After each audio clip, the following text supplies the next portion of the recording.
Hello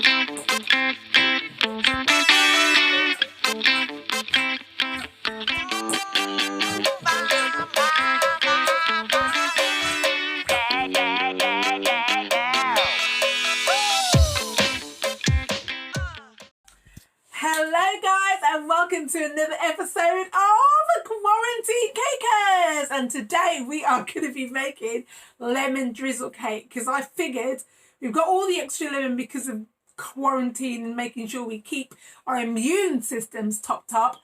But also I've noticed they are always hungry. Everybody is suddenly hungry all the time. So I thought I might as well make something that they're going to munch on. And everybody loves a slice of lemon drizzle. So let's see what we need.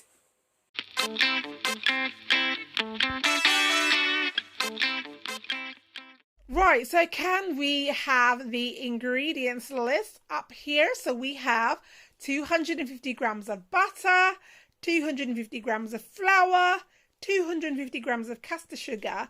And normally I would say it's 50 grams each egg, but these were larger eggs, so they're about 60 grams each, so I've rounded it up. Normally to make a good sponge you need approximately 50 grams of each ingredient per egg, but they were larger. And then to go into the cake we're going to take the zest of 1 lemon, and to go into the drizzle we're going to have the juice of 1.5 lemons and 85 grams of caster sugar. So we're going to be making 1 loaf tin, which will give you about 10 gorgeous size slices. And so let's get ready to bake.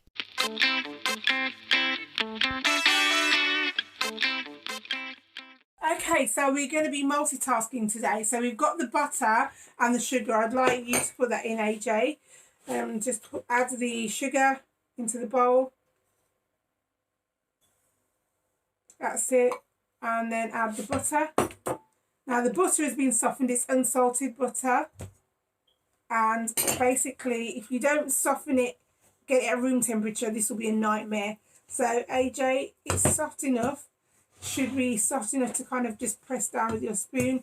So can you start stirring that? So AJ is going to start stirring that whilst, yeah, try and mix it all together and keep it in the bowl. So we're going to use a zester, which is this tool here, to zest the skin of the lemon whilst we are having that mix. Move over a bit. That's it. So Joshua, can you help me to do this? So basically to zest, you literally scrape down, and that's giving you a lovely zest in the bowl. So we need to do that all the way down, like that, all the way down until we've got what yellow skin underneath. Hold it down like that. And when the butter and sugar makes it taste nice. Tasted it at school when we did food. Okay, so hold that bowl tight. Oh wow, That's it. it's really good. It's quite hard, isn't it? Especially when it's not still. Yeah, it doesn't stay still.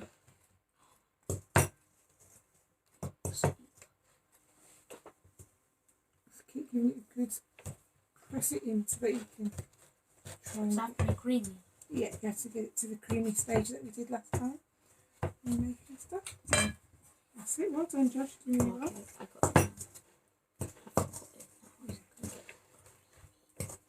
It's getting creamy up in here. Okay.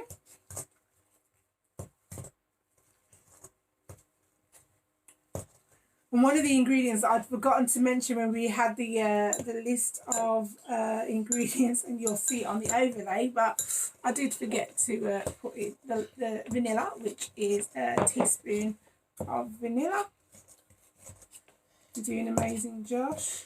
Try and do it so that it's going over the bowl, not all over the table. Hopefully the table was cleaned. Let's do it over the bowl.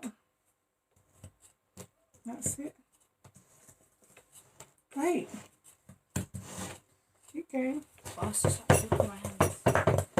Wow.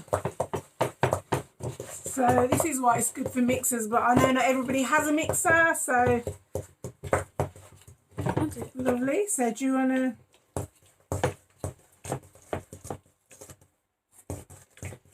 Wonderful. And then what we're going to do as well, careful, still getting it everywhere. Do you want me to finish off here? It's quite hard. The best easy way to do it is kind of do like you're peeling the apple, like your yeah, you can try the zesting. So just swap. So hold it like that and do it like you're peeling an apple. So Joshua, what we're going to do is we're going to add these eggs. So we're going to try and add them one at a time. So I'm just going to add, just to get one yolk at a time, like that. So can you stir that in now? It's always best to add your eggs one at a time to make sure it's fully incorporated when you're doing a sponge cake. Do it quite over the bowl.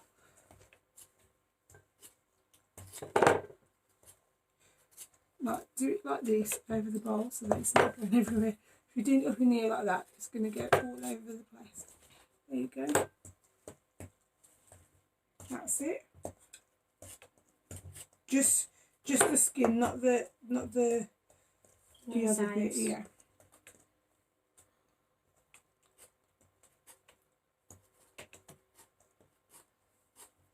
That's it. Give that a good whisk. And try and get you'll have a turn. Alright, give that a good whisk, Josh. This is hard. It's hard, isn't it? Can you clean up those bits and put it into the... Carefully. Don't let it go off the table. That's it. Put it into your hand. Put it into the bowl. Great. This is why it's imperative that all your surfaces are fully cleaned before you start cooking. Okay. So we're going to add another egg. You should I do 2 eggs and 80 does 2 eggs. Keep giving that a good mix. You're standing in front of the light. That's it. Wonderful. Keep going. Let me just show them how it should come together. Before you start adding another egg, it should kind of come together like that. And then you add the next egg. So when it's all separated, you don't want to add another egg at that stage. You want to give it time to incorporate fully. So AJ, I'm going to mix the next egg in. Going to do a sieve. Yeah, get in there. Getting good. Die. Oh! First class mixing, by the way. Goodness. Oh, I'm like a machine. Goated on the side. Wow, it's looking good. That's ready for the next egg. Fabulous. Come on, give it a mix. Fantastic. This machinery.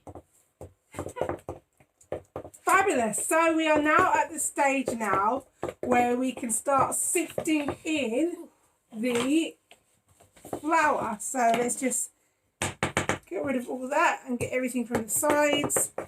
Make sure that's fully incorporated. Give it a good beating.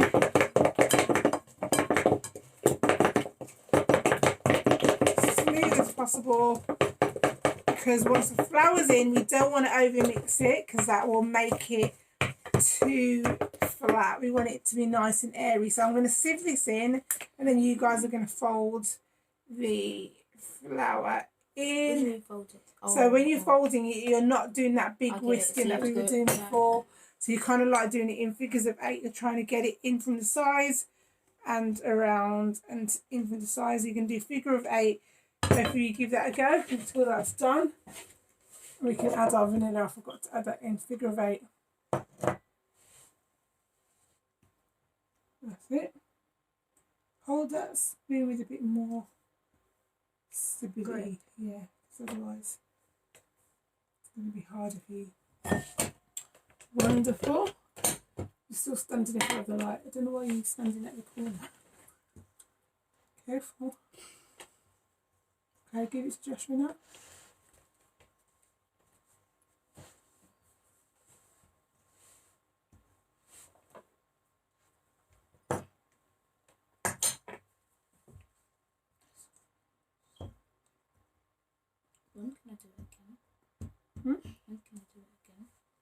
It's not your turn over. You can help me start juicing the lemon. Yeah, sounds.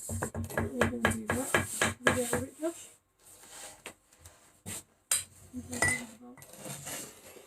Right, so to juice lemon, you're going to put it over. You can get to do one as well, Joshua. You're going to put that in the centre. And then push it down. You don't have to have that this device. You can just squeeze it out, but this just stops you from getting all of the seeds in. So do you want to just squeeze it down? It's not as easy as you thought, is it? Turn it around. No. Is it done? So you do this. Oh. Yeah.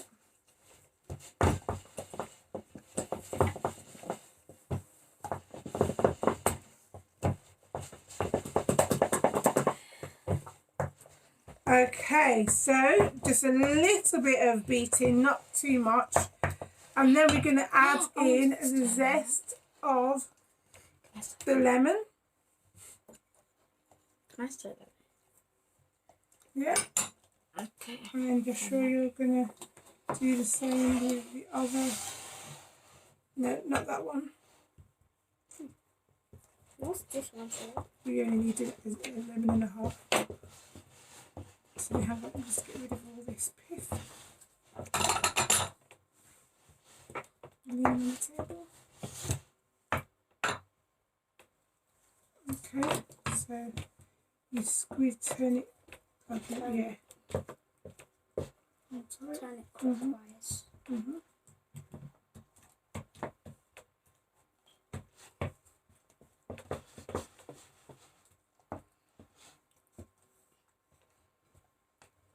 That's it. Oh no. Okay. Great. Careful.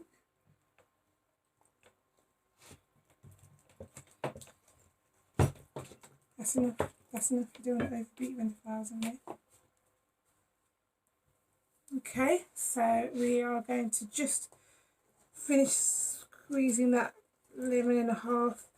So that is there and ready for the glaze with the sugar.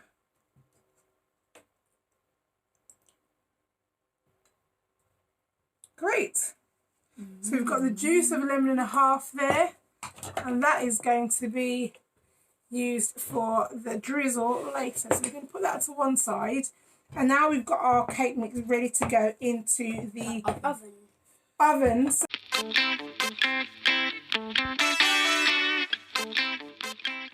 So before that, we're going to line our loaf tin. So everybody should have a loaf tin lying around. I always line my loaf tins with greaseproof paper. I use this Fry Light sunflower oil spray, but you can spray any kind of oil. It has to be oil or white butter. And you just cut out what you need. I'll make it easy for myself and do one strip. Don't know why this got so crushed. I just found it crushed. Very annoying. But it doesn't matter because it's just for us.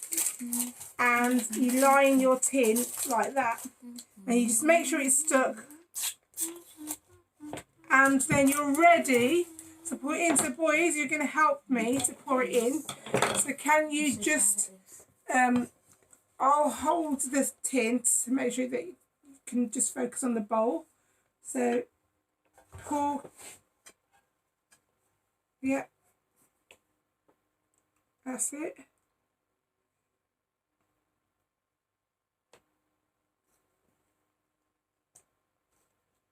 Okay, careful. Some of it's going to end up going on the sides. That's it. Okay, Joshua, do you want to go? Okay. Hold the bowl.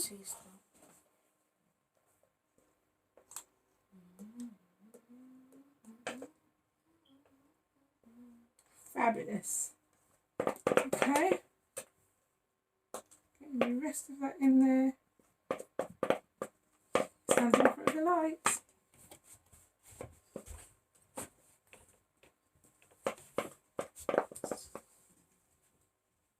Okay.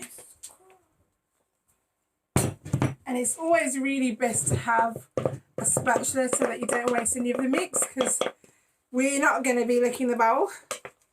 So I don't like wasting mix. But what you do is you must always level out the tin first before you put it into bake. And that makes sure that you've got not a lopsided bake.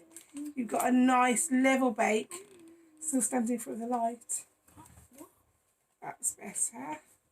Doesn't make a difference to me. And then once it's there, you just tap just to make sure it's really level. Okay, and then that goes in the oven on gas mark 4 for about 40 to 45 minutes. Low tins take a little bit longer to bake because they're a bit deeper and more dense. So about 40 to 45 minutes, but you don't take it out until it comes out, a skewer comes out clean. So once that is baked, we will leave it to cool, and then we'll use our glaze that we're going to make in a moment.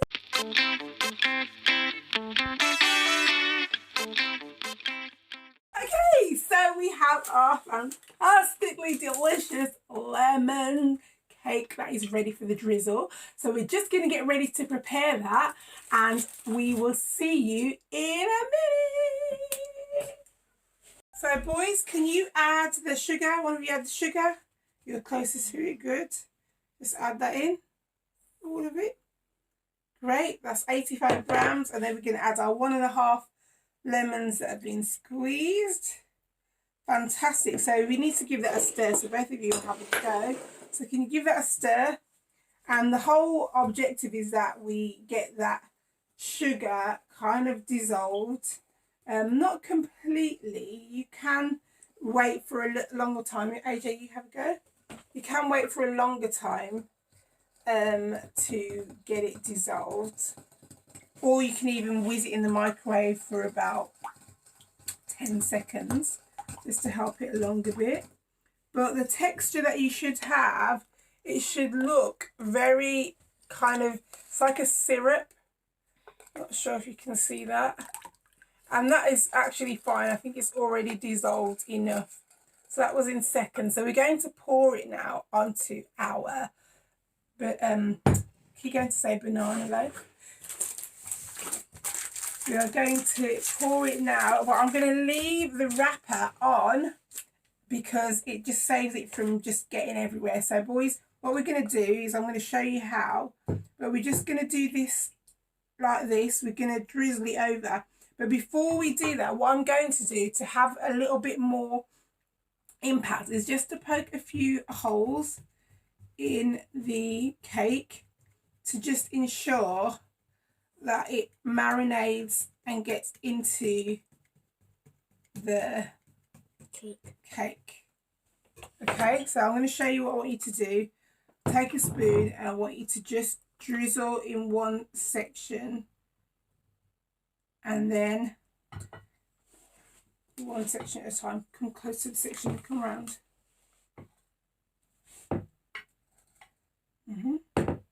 Yeah, a new section. Go halfway.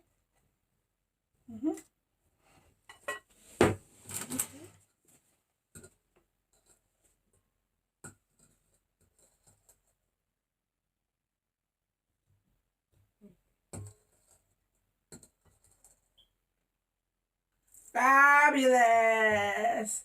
So we're going to keep doing this until it's fully drizzled.